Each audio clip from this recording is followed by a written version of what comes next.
Iti Region 1, kasanga iti longest living master weaver iti Ilocos Norte nga agtawan iti 101, pagsagsaganaan dagiti Ilocano. Kabayatan na profiling kadagiti salt maker iti Narvacan, Ilocos Sur, insayag ka ti DTI. Ada report ni Angel Kim Pengosro.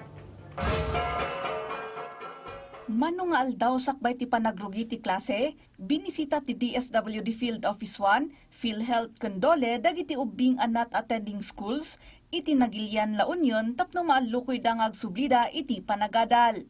Nang isayang katmet ti PhilHealth iti orientation, kadagiti naganak tapno masiguro ti dagos a panakataming, iti pagkasapulan dagiti pamilyada. Bayatan nang isayang katidole iti diskusyon may papan iti child labor. Sigon iti DSWD, agtultuloy a papigsaan dati programa amang suporta kadagiti estudyante ken mga lukoy kadakwada nga agadal. Iti tulong dagiti nagduduma nga ahensya, panggapda amang taginayon iti salunat dagiti ubing ken adda iti pagadalan dagiti ubing a benepisyaryo ti 4Ps. Rambakan dagiti Ilocano iti Ilocos Norte ti aldaw a panakayanak ti maysa a National Living Treasure ani Magdalena Gamayo. Nagtawon iti 102 inton August 13 iti ili ti lumbaan Bikbika, pinili.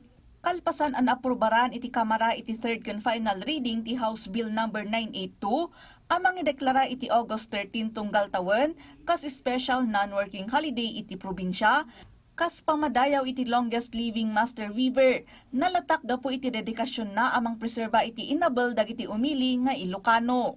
Nakaawat isuna iti 2012 iti gawad sa Manlilika ng Bayan Award, manipod iti National Commission on Culture and the Arts, kas panang bigbig iti kinalaing na iti panang pataod kadagiti narikot a disenyo, kun panagimbento kadagiti bukod na a patterns ti abel Iloco wenno inabel. Babaan ti Proclamation No. 664, ang napirmaan iti napalabas atawan, indeklara ni Presidente Ferdinand R. Marcos Jr. ti Agosto 13, 2024 aging iti Agosto 12, 2025 kas centennial year ni Gamayo. Nang isayangkat iti profiling ti DTI Ilocos Sur kadagiti salt maker iti Narvacan, Ilocos Sur, tapno mapapigsa ti tradisyonal nga industriya ti asin iti probinsya. Panggap ti aktibidad a sukimaten ti kasasaad ti industriya ti asin ken mailasin ti karit ditoy. Iti Bulanos, agtaltalinaed nga aktibo ti produksyon amang ipapaay iti panggadan iti 5 a pamilya, bayat nga iti San Pedro ket nagsardeng ti operasyon gapo iti nangato a gastos. Sigon iti DTI, maaramat dagiti nakolekta a datos para kadagiti sumaruno a programa ken intervention tapno mapapigsa ti industriya ti asin iti probinsya. Iti Pangasinan, pinirmaan ni Mangaldan Mayor Bonafe de Vera Paraino ti Executive Order No. 2026-028 amang ipatungpal iti afternoon work from home arrangement mangrugi itang aldaw aging gainton bigat gapot ang umatngato ti heat index iti ili. May basar iti forecast ti Pag-asa, manamnama a dumanon iti 45 degrees Celsius ti heat index aging gainton bigat.